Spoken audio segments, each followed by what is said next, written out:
In the land of Lilliput જોઈશું. Lilliput એ એક ટાપુનું નામ છે. ચાલો આપણે અહીં આ સ્ટોરીને સમજીએ. The antelope was a large ship. Antelope એ શું હતું? લાર્જ શીપ એટલે કે મોટું વિશાળ વહાણ હતું. વહાણનું નામ શું હતું? એન્ટેલોપ. Once it was sailing in the Pacific Ocean. એકવાર તે પેસિફિક ઓશન એટલે પેસિફિક મહાસાગરમાં સફર કરી રહ્યું હતું. There were 30 sailors on it. There were 30 એટલે કે 30 મુસાફરો તેમાં હતા. Besides the sailors, besides એટલે તે ઉપરાંત, ધ સેલર્સ એટલે કે મુસાફરો ઉપરાંત, there was a captain and a doctor name Gulliver. આ વહાણમાં બેઠેલા મુસાફરો સિવાય એક કેપ્ટન અને ડોક્ટર જેનું નામ હતું ગુલિવર તે પણ વહાણમાં હાજર હતો.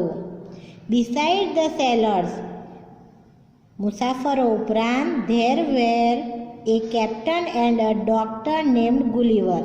વહાણનો કેપ્ટન એટલે કે કપ્તાન અને એક ડોક્ટર જેનું નામ હતું ગુલિવર તે પણ તેમાં હાજર હતો. તે પણ વહાણની અંદર હતો.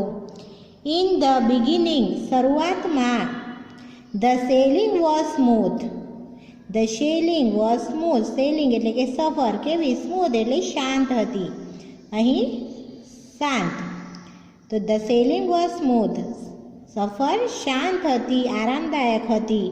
બટ પરંતુ then there arose a storm in the sea. પરંતુ તે પછી અરોઝ એ સ્ટોર્મ. સ્ટોર્મ એટલે વાવાઝોડું. ઇન ધ સી દરિયામાં શું ઉત્પન્ન થયું? વાવાઝોડું ઉત્પન્ન થયું. There was strong wind and heavy rain. Strong wind એટલે કે ભારે પવન અને હેવી રેન એટલે કે ભારે વરસાદ થયો અથવા તો ભારે અતિશય પવન ફૂંકાયો અને ભારે વરસાદ થયો. ભારે વરસાદ હતો. Selling became difficult. સેલિંગ એટલે કે સફર બીકેમ ડિફિકલ્ટ. દરિયામાં વહાણ ચલાવવું કેવું બન્યું? મુશ્કેલ બન્યું. The ship began to drift. The ship એટલે કે વહાણ બિગેન ટુ ડ્રિફ્ટ એટલે કે પવનમાં ઘસાવા લાગ્યું, ઘસડાવા લાગ્યું, એ હાલક ડોલક થવા લાગ્યું. ધેન સડનલી તે પછી એકાએક it hit against a rock and broke to pieces. પછી અચાનક it hit against a rock. Rock એટલે કે પથ્થર. અહીં એક ખડક. It hit against a rock તે એક ખડક સાથે અથડાયું. એન્ડ બ્રોક ટુ પીસીસ અને ટુકડાઓમાં વહેંચાઈ ગયું. એના ટુકડા થઈ ગયા. ટુકડાઓમાં તૂટી ગયું. મતલબ કે એકાએક પછી વહાણ એ ખડક સાથે અથડાયું અને તેના ટુકડે ટુકડા થઈ ગયા. તે તૂટી ગયું, ભાંગી ગયું. Everyone on the ship started screaming. Scream એટલે ચીસ પાડવી. Everyone on the ship started screaming. શીપમાં રહેલા, વહાણમાં રહેલા પ્રત્યેક વ્યક્તિએ ચીસો પાડવાની શરૂ કરી. એન્ડ ક્રાઇંગ ફોર હેલ્પ અને મદદ માટે રડવાનું શરૂ કર્યું. ક્રાઇંગ એટલે રડવું. They tried to swim to the shore. તેમણે શોર એટલે કિનારો, કાંઠો, કાંઠા સુધી તરવાનો શું કર્યું? ટ્રાઈડ એટલે કે પ્રયત્ન કર્યો. બટ ઓનલી ગુલિવર રીચડ ધ શોર. પરંતુ તે બધા જ મુસાફરોમાંથી ફક્ત ગુલિવર જ દરિયાકાંઠા સુધી પહોંચી શક્યો. હોડીમાં રહેલા અથવા તો શીપ વહાણમાં જહાજમાં રહેલા દરેક વ્યક્તિએ કિનારા સુધી પહોંચવાનો અને તરવાનો પ્રયત્ન કર્યો, પરંતુ ફક્ત ગુલિવર જ કિનારા કાંઠા સુધી પહોંચી શક્યો. It was the shore of an ઇસલેન્ડ.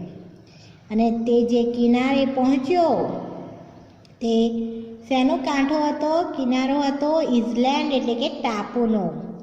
It was the shore of an island. તે જે કિનારા સુધી પહોંચ્યો તે એક ઇસલેન્ડ એટલે કે ટાપુનો કિનારો હતો, ટાપુનો કાંઠો હતો. The name of the island was Lilliput. અને તે ઇસલેન્ડ એટલે કે ટાપુનું નામ હતું Lilliput. Gulliver walked some distance. Gulliver walked some distance એટલે અંતર.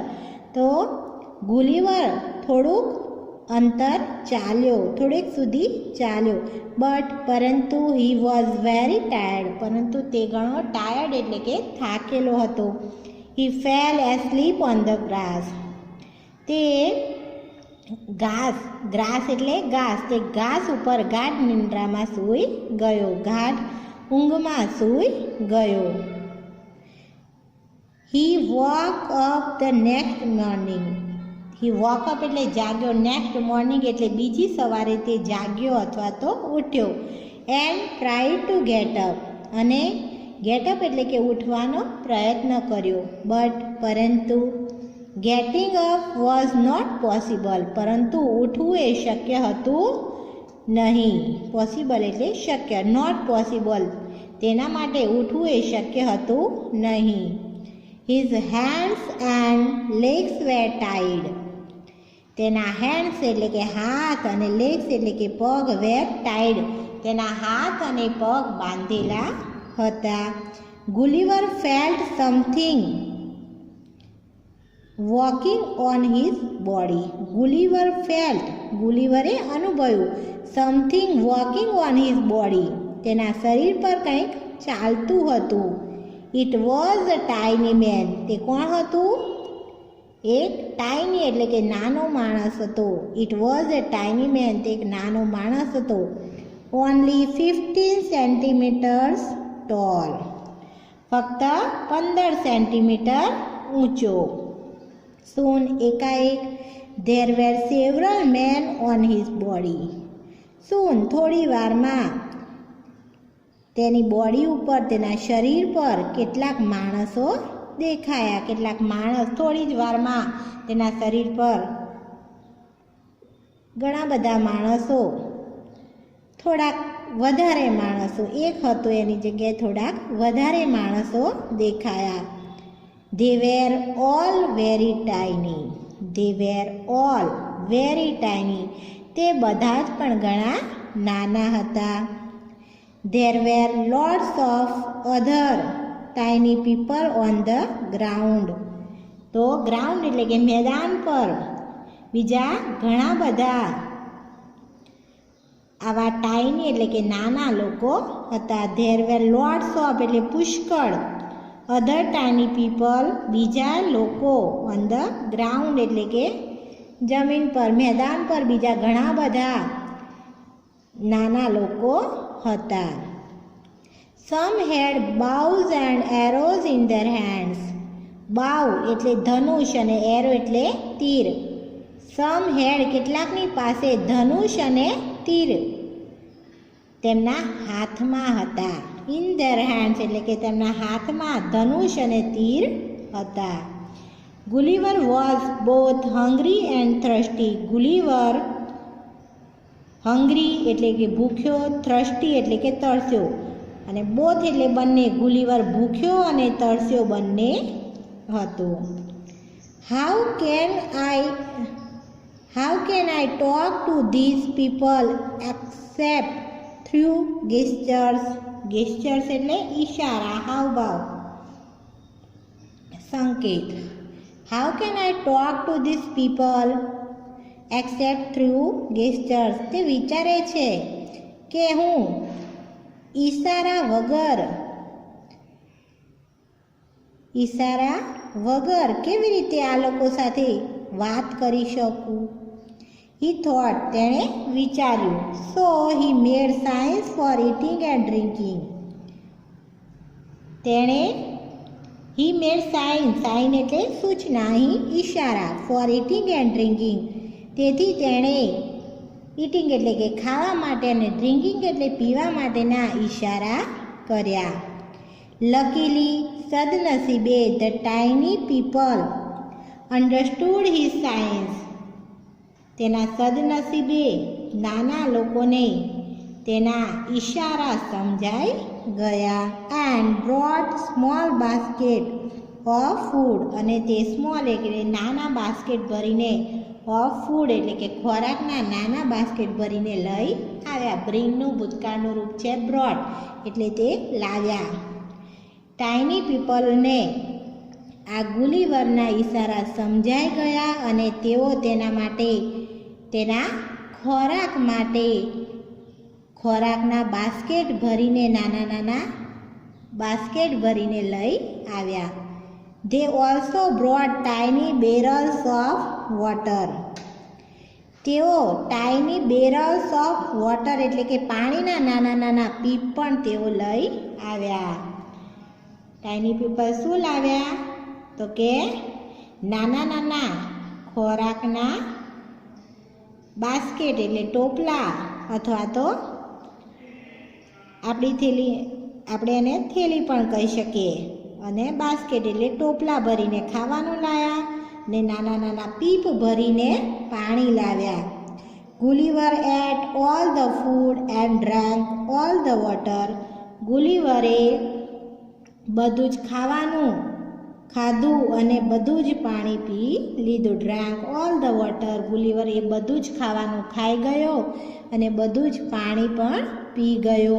નાવ હી ફેલ્ટ રિફ્રેશ્ડ. નાવ હવે હી felt રિફ્રેશ્ડ.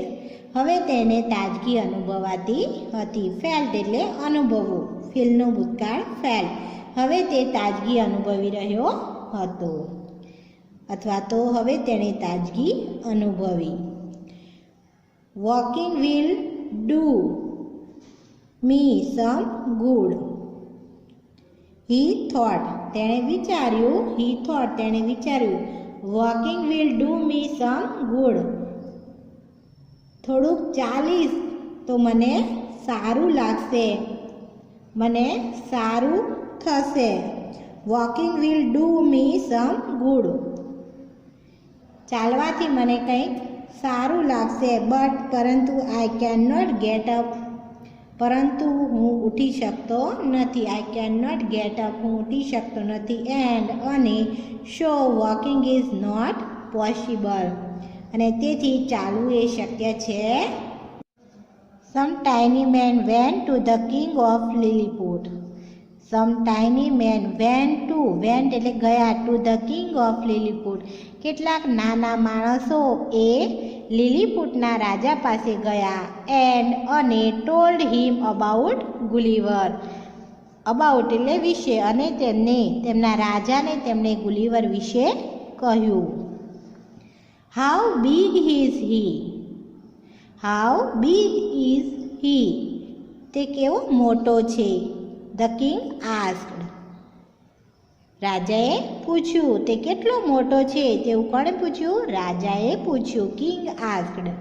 He is very huge. તે રિપ્લાઇડ. પેલા ટાઇની લોકોએ કહ્યું કે he is very huge. Huge એટલે વિશાળ. તે ઘણો જ વિશાળ છે. They replied. તેમણે જવાબ આપ્યો. રિયલી ખરેખર. Go and bring him here. કહ્યું કે જાઓ અને તેને અહીં લઈ આવો. The king ordered. રાજાએ સૂચના આપી. I want to see him. હું તેને જોવા માગું છું. Seeing is believing. Seeing is believing. નજરે જોયું તે સાચું. હી એડેડ. તેણે કહ્યું. હી એડેડ એટલે કે તેણે ઉમેર્યું. તેણે કહ્યું કે જાઓ, હું તેને જોવા માગું છું. જે નજરે જોયું તે જ સાચું. The Lilliputians prepared a wooden carriage. તો લિલીપુટિયન્સ એટલે લિલીપુટના લોકોએ પ્રિપેર્ડ એટલે બનાવી તૈયાર કરી, વુડન એટલે કે લાકડાની, કેરીઝ એટલે ગાડી. તો લિલીપુટના લોકોએ લાકડાની ગાડી તૈયાર કરી. It was about 3.5 meters long. It was about 3.5 એટલે 3.5 મીટર લાંબી હતી. 120 સેન્ટીમીટર્સ વાઇડ. 120 એટલે 120 સેન્ટીમીટર વાઇડ એટલે કે પહોળી હતી. એન્ડ અને 10 centimetres high from the ground. અને ગ્રાઉન્ડ એટલે કે જમીનથી, મેદાનથી કેટલી 10 સેન્ટીમીટર ઊંચે હતી. નાવ હવે lifting Gulliver and putting him on the carriage became a problem. હવે લિફ્ટિંગ ગુલિવર એટલે કે ગુલિવરને ઊંચો કરવો. And putting him on the carriage, અને તેને પુટ એટલે કે મૂકવો, ઓન ધ કેરેજ એટલે કે ગાડી પર તેને મૂકવો. બીકેમ એ પ્રોબ્લેમ, એક સમસ્યા બની ગઈ હતી. With great difficulty they solved it. Great difficulty એટલે કે વિથ ગ્રેટ ડિફિકલ્ટી એટલે કે ભારે મુશ્કેલી સાથે દે સોલ્વડ ઇટ, તેણે તે સમસ્યાનું સમાધાન કર્યું, ઉકેલ લાવ્યા. દે સોલ્વડ ઇટ, તે તેનો ઉકેલ લાવ્યા. આફ્ટર અ ડેઝ જર્ની એટલે કે મુસાફરી. આફ્ટર અ ડેઝ, એક દિવસની મુસાફરી પછી, they brought him to the king's court, તે તેને કિંગ્સ કોર્ટ એટલે રાજાના દરબાર સુધી લઈ આવ્યા. The king and his men said. The king and his men, તો રાજા અને તેના માણસોએ સેડ એટલે કે કહ્યું, this man is really very huge.